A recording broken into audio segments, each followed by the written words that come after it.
It talks about Albert Einstein. Albert Einstein made a statement. He says that I'm not interested in the phenomenon or that phenomenon. Einstein had said earlier in his life, I want to know the thoughts of God. The rest are mere details. But as he lay there dying in the Princeton hospital, he must have understood that these were secrets that God was clearly keen to hang on to. You know what the secret is? Love. Love.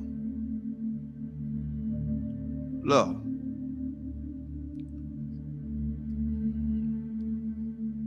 I'm going to share something tonight with everybody, and hopefully it'll hit close to home. To understand the mind of God is to understand the power of love. God is love. 1 John 4:8 says that God is love. Without love, there would be no forgiveness. Without love, there would be no structure. Without love, there would be no mercy. Without love, there would be no kindness. Without love, everything else would go completely out the window. I learned this week. Took some people to let me know that I was still hurting. And I'm gonna let everybody know tonight. This is my reality. Not to slight anybody. A lot of things that I know I hadn't always done right, hadn't been right. But I had an incident this week to wake me up real good. At certain points, we can give our children what we didn't have so much until we forget about teaching them structure. This week, I learned at some point you won't be respected. And that's for everybody. You're not going to be respected because they feel the way they feel. They're emotionalized. They're emotional creatures. Therefore, they don't know. But I did the one thing I thought that I would never do. Turn and walk. That's where I was. But I found out that I had a whole halo of hurt that I'd never been released from.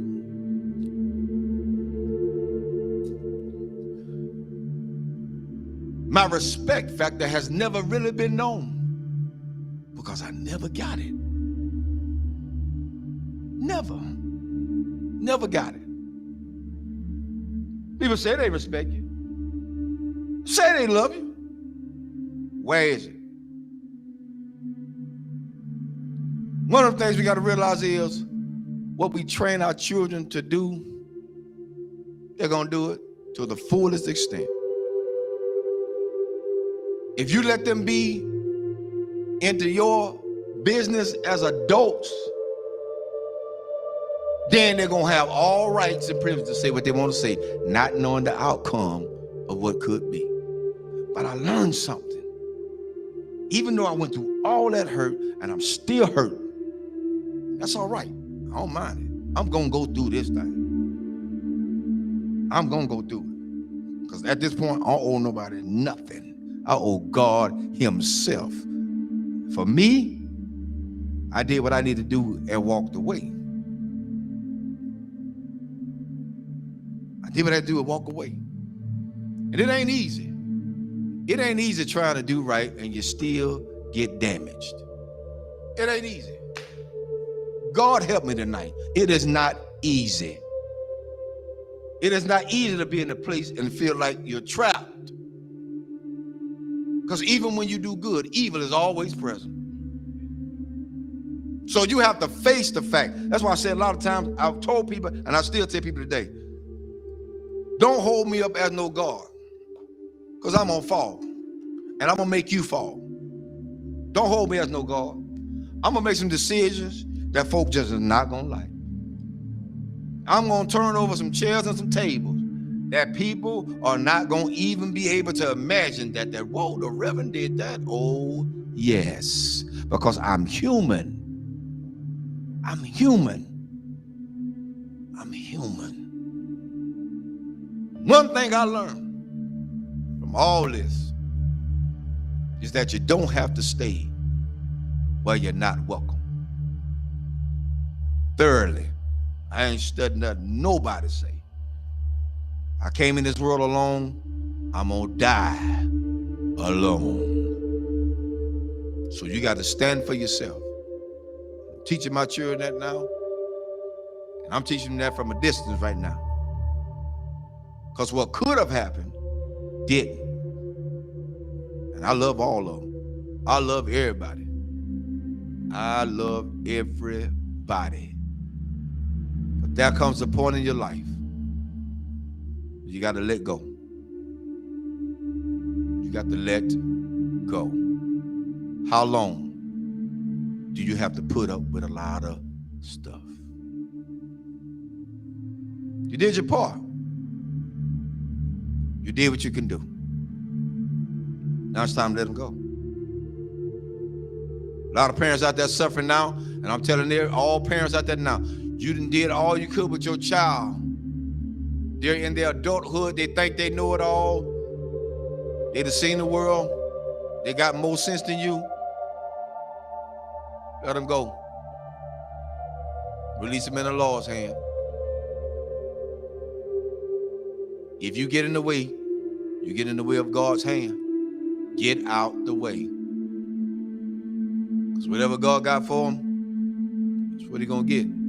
Well, that's how it is. Children shouldn't be involved in the parents' business. Amen. I'll say it again. Children should not be involved in their parents' business. Whatever go on between those two, that's their problem. Not the children. But the children are affected by it. But guess what? It's up to those parents to sit the children down and talk to them together, not apart. Together. Together. You want to stop a whole lot of confusion? Talk about it together. You don't want to break down the communication? Talk about it together. At this point for me going forward, that's what we're going to do. And if they can't do that,